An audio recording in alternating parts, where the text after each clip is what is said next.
Mike Radich here, and I'm now joined on the phone by MFC Lightweight Tom Gallicchio. Tom, how are you? I'm doing wonderful. How are you doing, Mike? I'm doing good. Tom, you got a fight coming up January 17th at MFC 39. How's training been going for the fight?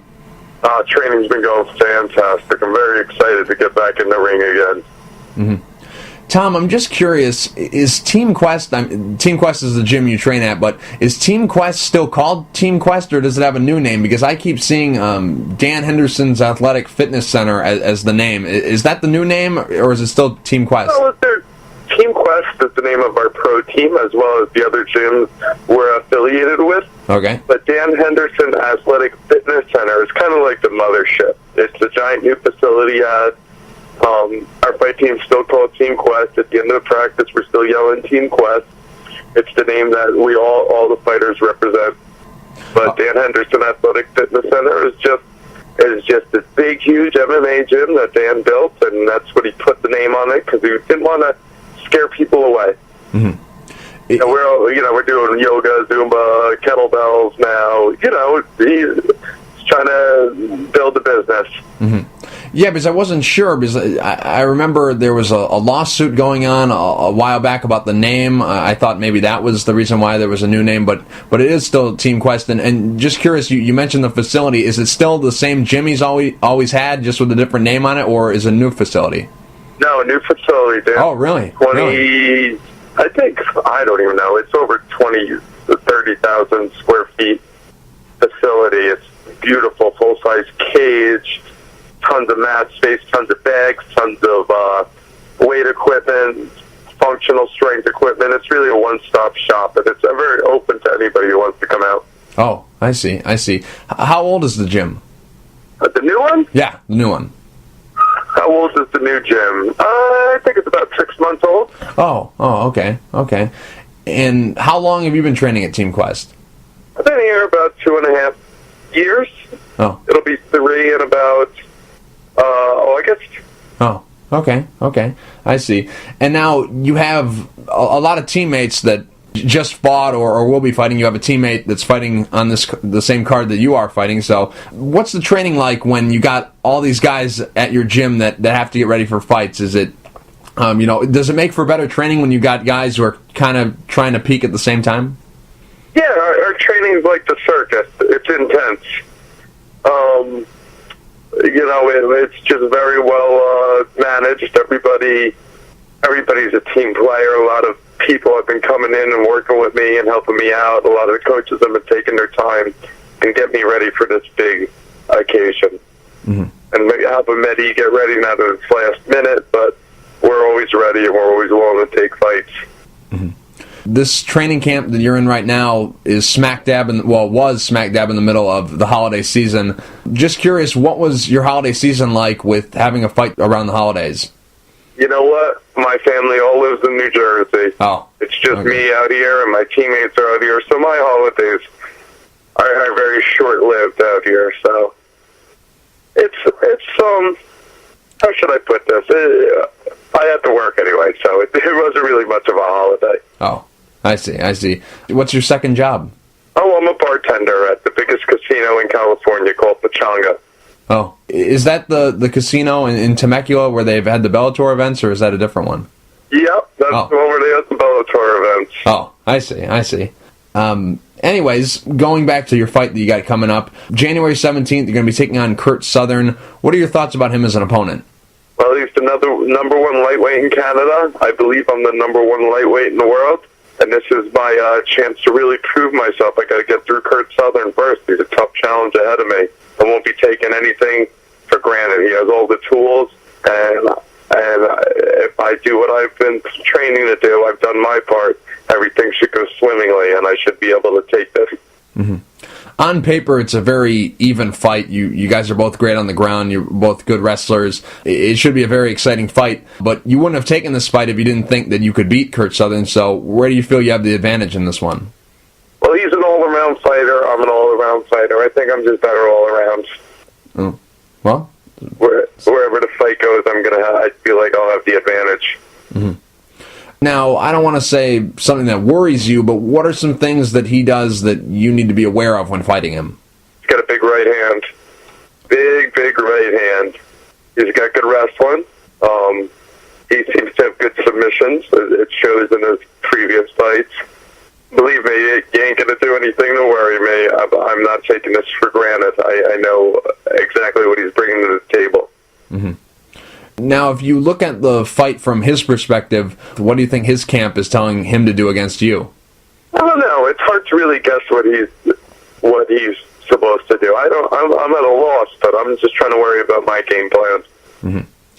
I'm just curious, how did this deal with MFC all come together? Because not only are you making your pro debut, or not pro debut, what am I talking about? Making your MFC debut on January 17th, you're also fighting for the title. So I'm just curious, how did the deal come together? And when you were offered a contract with them, did they come in immediately with a title shot, or did they wait a couple days and figured out what they wanted to do and then offered you your first fight? They waited about a week or so. They signed me for 3 fight deals.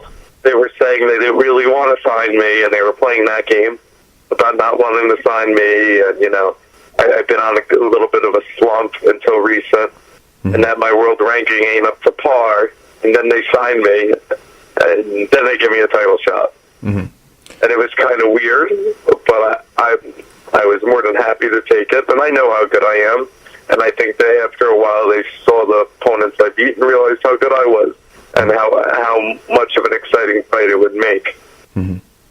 I'm just curious, do all the guys at Team Quest have the same manager? Because Sam Alvey, Sokaju, Jesse Taylor, Richie Whitson, all these guys who have fought for MFC that have come from Team Quest, do you guys all have the same manager? How are all these Team Quest guys being signed with MFC? Absolutely not. We all have different managers. Oh. You know what? I was actually having a lot of trouble finding fights. Everybody was kind of scared to fight me because I had a big record. Mm-hmm. And a lot of people in California are a little bit of pussies, pardon my French, and they don't want to get a loss on their record or fight a tough opponent. So they kept saying, no. And actually, Sam Alvey's wife got me into this, so she became my new manager. Oh, really? Yeah. Go figure, right? Yeah. She made the call. She pushed them. Sam pushed to get me in because they knew how talented I was, and I just needed a platform to show. We all have different managers. Sam's management was, forget who it was. It was, I forget the guy's name. He was on some reality show. It wasn't Fight Quest. It was the other one. Jason Chambers. Oh, yeah, Jason Chambers. Was it Fight? No, Human Weapon. Was that the name of the show? Human Weapon.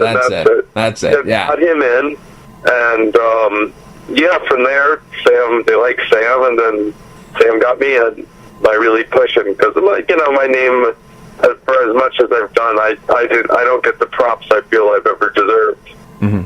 I've done a lot, but I haven't got the right enough exposure. And maybe it's because I'm not allowed now. Maybe because I'm not all about the social media. I'm trying. I'm really trying now, but I just like to let my fighting do the talking. Mm-hmm. I'm just curious, why did you not fight in 2012? You have a gap in your record. You fought David Gomez in December of 2011, and then you didn't fight again until you fought David Johnson May of 2013. So you've had a year-plus gap in between fights. Just curious, why was there a layoff? I had an injury. I tore my meniscus and MCL. I had to get major surgery. I was ready to fight right after the David Gomez. I took that one on last minute, which I thought I won, but, never leave it up to the judge, especially fighting the hometown cat.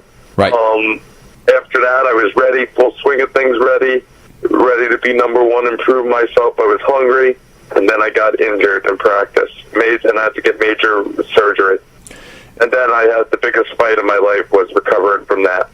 Now, how long did the recovery take? Like 6 months, 8 months of just recovery trying to get back there, or was it longer than that? Could you explain what you had to do to get back from those injuries? It took me about 9 months. Oh. I started out on get my knee sliced open, had to go into an immobilizer.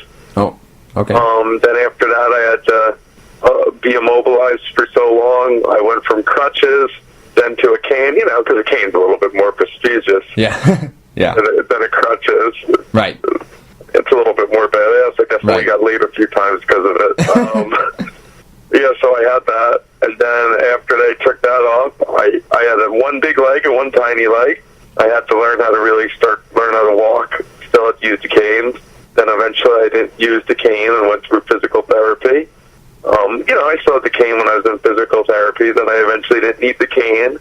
But then they said it was the fastest recovery they've ever seen at this place. But that still doesn't mean I'm ready to be in fight recovery. Right. When I made full recovery, quotation marks, I then decided to save up money and move back out to Quest. And I didn't really recover until I moved back out to Quest. I had to learn how to wrestle, I had to learn how to grapple, and I had to learn how to strike again. Not to mention I had to learn how to walk before then. Was this the first major injury that you've had, whether it be in MMA or even before that, like in life in general? Was this the first time that you've had like surgery and stuff like that? Was this the first time? Yes, absolutely.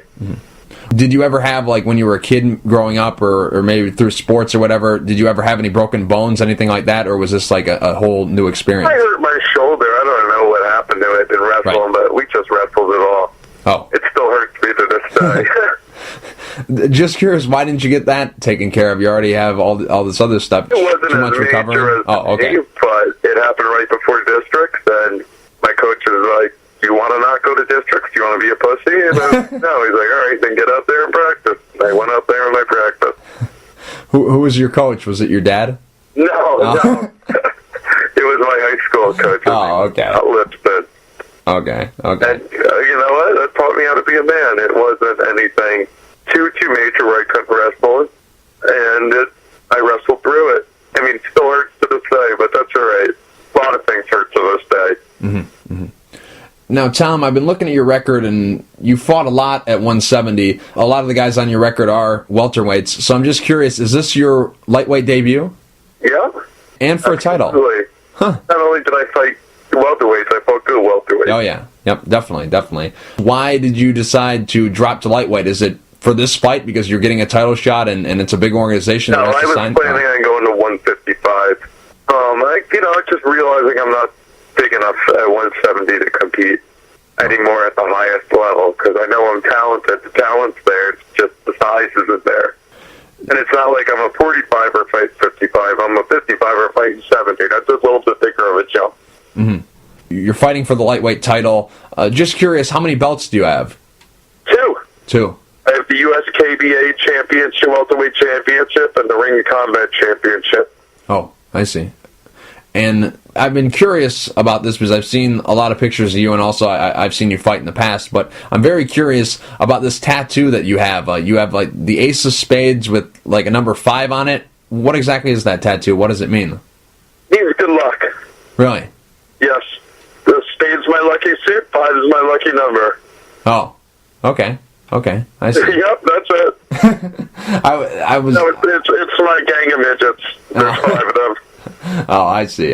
Do you have any shirts with that on it? Like, that could be a thing. You could market that. That could be a thing. Yeah. Look at you. It could be your logo. You wanna head my PR? Yes, let's do it. Sign me up. Let's do it. Oh man, I could use it. You gonna get the sponsors? Because I don't have many. All right, let's do it. Sign me up. All right, I'm serious. I'm game. Okay, forward me the paperwork. You got my number. Awesome. Now, I'm just curious about your nickname, the Tank. I've heard that there's a fascinating story that goes along with it. I heard you got it from like the first day of training. I'm just curious. Could you tell that story? How did you get that nickname? All right. I went to Rhino Fight Team. Right. That was my first camp. Frankie Edbergard showed me where it was. He used to come in and help me wrestle when I was younger and get ready. When he was in college, I was in high school. He was helping me get ready for, districts and regions and stuff. And then afterwards, I fell a little short. I couldn't afford any of the colleges I got half scholarships to. They were all on the high end. So I was like, I want to fight like Frankie does. I've always wanted to. So I got with the Rhino Fight Team, and it was a sink or swim sort of place. It was an old school fight team, just a bunch of badasses. Walked in all intimidated, but I still got it on. And I think it was about day 2. I would hate to say day 1. It might be day 1 or day 2. I was in there, and there was this guy getting ready for a Muay Thai fight. And hey, let's throw this inexperienced kid, this 19-year-old kid in there to go with him. And they're like, oh, don't go too hard with him. And he beat the shit out of me. like hit me with shots that would have dropped mostly anybody. But I just kept standing and kept getting forward and kept taking the punishment. And then the coach, Rob Garino's like, wow, this kid's a tank. You're Tom the Tank. And we use DA because we keep it a little gangster. Oh, okay. Okay. Yeah, that's it. I've been able to take a beating since the beginning. Uh-huh. And I'm just curious, how much training did you do before that? Like, was it the minute you showed up to the gym, okay, get in the ring with this guy, or was it like a couple days after they like saw that you were going to stick with it? They're like, okay, we got to test this guy. You know, when it was exactly day 2. Day 1, I advanced horribly. And day 2, it's like, all right, let's throw him in here. Was the body? Was the guy that you were going against like? Are you serious? Like this guy? Like, you want me to go against this guy? He doesn't really know much. Was he like, or was he like, oh, I just want to beat up somebody? Ready for his Muay Thai fight. He was a heavyweight. He was muscular. Heavyweight. Yeah, he was about. Yeah, then he fought at 205. I mean, shortly after, went about 4 or 5-0 pro, and just never fought again. I guess circumstances got to him. Oh, well, he was well on his way to the UFC. Yeah, well, he probably said he beat you, and so he's like, there's no more for me to do. I already beat Tom. He's the best. There's nothing left for me in the sport. That's probably what happened. You know, and eventually I got good and was able to hold my own with him. Oh. I see. Tom, real quick before I let you go, do you have any sponsors you'd like to thank, and is there anything you'd like to say to the fans? Yeah, I'd like to thank Crystal Glass. I would like to thank Young's Appliances. I'd like to thank East Street Bagel. I'd like to thank Dedicated Tattoos. Crystal Glass, East Street Bagel. Shore, Foot and Ankle, and yeah, and I want to thank Tilted Kill for holding my fight party for the fight. Tom, thank you for taking... Temecula. They'll be showing it on all the screens. Oh. You're all invited if you're here in this interview. You too. Oh, you're invited too. Of course. Thank you. Tom, thank you for taking the time to talk. I really appreciate it. Good luck January 17th at MFC 39 against Kurt Southern. Thank you very much for your time.